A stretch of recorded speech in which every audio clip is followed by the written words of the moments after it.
prati verdi, cibo perfetto, un cielo che non esiste nella realtà. Miyazaki ha costruito un mondo così bello da sembrare sicuro, ma non lo è mai stato davvero. Perché tu, proprio tu, ci sei entrato quando eri stanco, quando eri triste e quando avevi bisogno di un posto dove stare. E lui ti ha fatto entrare, ma ti ha chiesto qualcosa in cambio.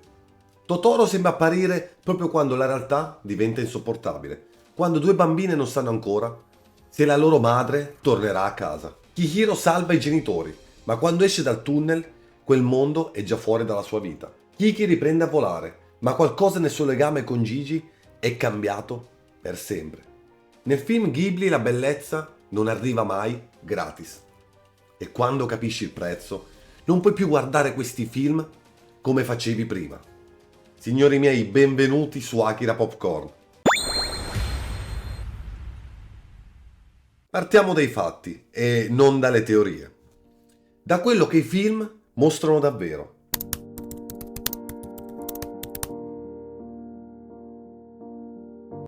Partiamo da Totoro. Il mio vicino Totoro è considerato il simbolo della gioia infantile. È il logo di Studio Ghibli. È il film che metti su quando vuoi stare bene. Ma guarda cosa sta succedendo davvero. La madre di Satsuki e Mei è in ospedale, non si sa quando tornerà a casa. Il padre è presente, ma sommerso dal lavoro, una cosa tipica giapponese. Due bambine sole in una casa nuova, in un posto che non conoscono. Questo è il contesto reale dei film più felice di Miyazaki. Totoro non appare in un momento di gioia, appare quando Mei è sola nel bosco, appare quando Satsuki aspetta il padre sotto la pioggia, di notte e senza nessuno accanto. Il film non nasconde il dolore, lo mette al centro e ci costruisce sopra tutto il resto. E questo è il punto di partenza.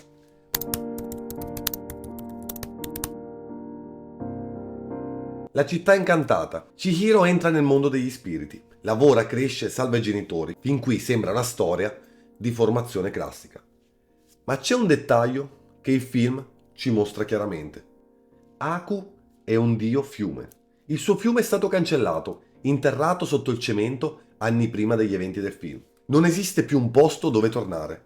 E il film non ci dà nessun segnale che possano rivedersi. Quando Chihiro esce dal tunnel, quel mondo è già fuori dalla sua vita. E qui qualcosa si rompe davvero.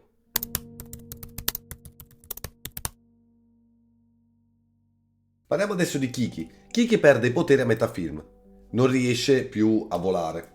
Non riesce più a sentire la voce di Gigi. Li recupera, torna a volare nel finale, no? Ma Gigi non parla più.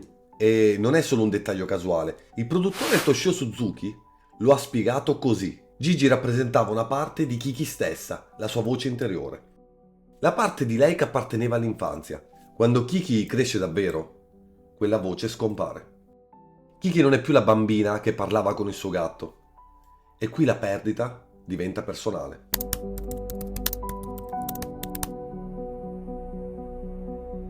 Poi abbiamo anche la principessa Mononoke. La foresta si salva, il dio della foresta muore e si dissolve nel vento. La terra ricomincia a crescere, ma il dio non c'è più nella sua forma visibile. San e Ashitaka si amano. Lo dicono esplicitamente nel finale, lo sappiamo tutti, ma San non può perdonare l'umanità e Ashitaka non può vivere nella foresta.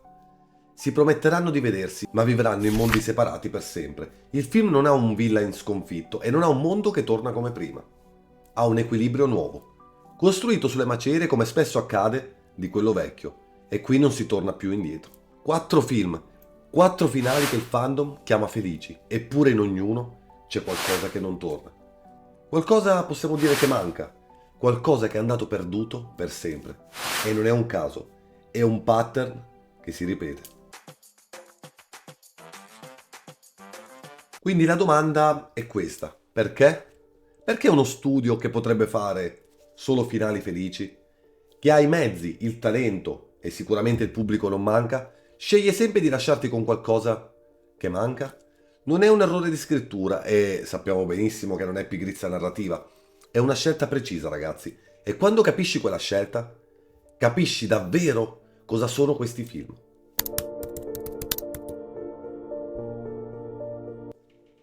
Molte storie Ghibli funzionano così.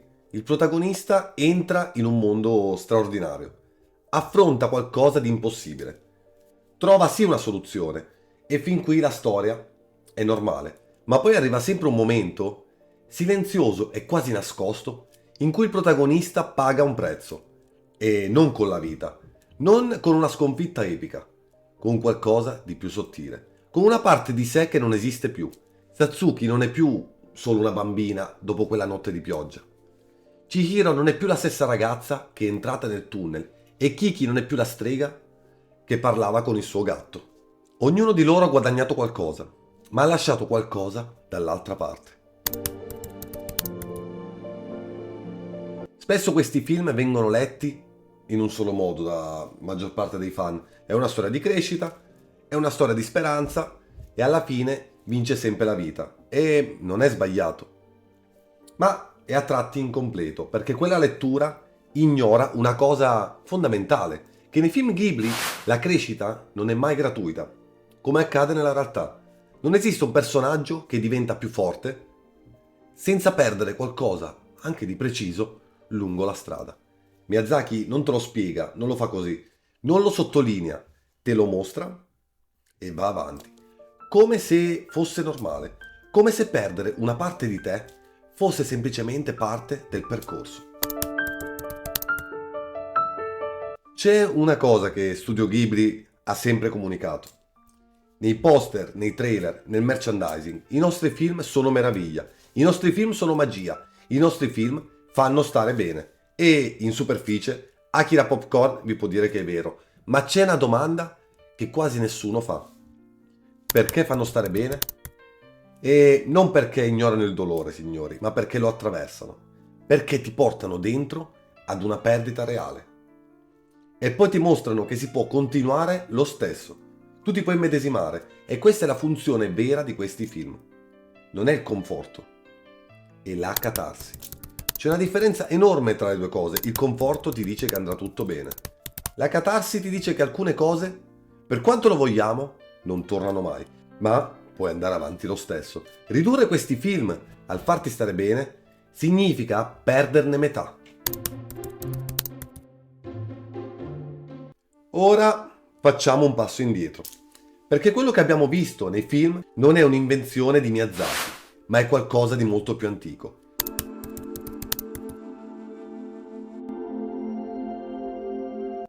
In giapponese esiste una parola che non ha una traduzione esatta in italiano. Mono no haware. Spesso viene tradotto come, e qua la pronuncia per me è più facile, malinconia delle cose, ma è qualcosa di più preciso. È la consapevolezza che tutto passa, che la bellezza è bellezza proprio perché finisce. E che il momento più bello della tua vita è già in qualche modo una perdita, perché mentre lo vivi sta già svanendo e non è pessimismo, non è semplice nichilismo, è la capacità di tenere insieme la bellezza, ma anche la perdita nello stesso momento, senza negare nessuna delle due, perché questo cambia tutto, quando guardi Totoro con questo in mente. Non vedrai più un film per bambini, vedi un film su due bambine che stanno imparando, senza saperlo, che la vita non è controllabile, che le persone che ami possono ammalarsi e che il mondo non si ferma ad aspettarti, che puoi essere spaventata a morte e trovare lo stesso qualcosa, proprio allo stesso tempo di meraviglioso, nella notte sotto la pioggia. Questo è il mono no aware applicato all'infanzia. E Miyazaki lavora chiaramente dentro questa sensibilità, perché è cresciuto in una cultura dove questa consapevolezza non è una filosofia astratta, è un modo di guardare il mondo. Molti film occidentali funzionano in modo diverso. Il loro modello narrativo è quasi sempre lo stesso, no? Abbiamo problema, conflitto, soluzione, felicità. Il dolore è un ostacolo da superare, la perdita qualcosa da recuperare. Il finale è quasi sempre una restituzione. Ghibli non funziona così. Nel film di Miyazaki il dolore non è un ostacolo, è parte del paesaggio e non viene superato. Viene, come suggeriscono molti, attraversato, e quella differenza, apparentemente piccola, per chi lo guarda così dall'esterno, cambia tutto quello che provi mentre lo guardi, perché non stai aspettando che il problema si risolva, ma stai imparando a stare dentro qualcosa che non si risolve del tutto. C'è una cosa che accomuna molti finali Ghibli, e non è la musica, anche se iconica, non è l'animazione, ancora più iconica, è il silenzio. Chihiro che guarda il tunnel prima di salire in macchina. Kiki che sorride a Gigi senza aspettarsi risposta. San e Ashitaka che si guardano sapendo già che vivranno per sempre in mondi diversi. Spesso Miyazaki non chiude completamente le sue storie, ma le lascia aperte, con una domanda sospesa nell'aria, e quella domanda non è, come potete immaginare, come andrà a finire. E riesci a stare con quello che ti è rimasto adesso? Questa è la vera eredità culturale di Studio Ghibli. Non la magia, assolutamente non i personaggi e non le colonne sonore.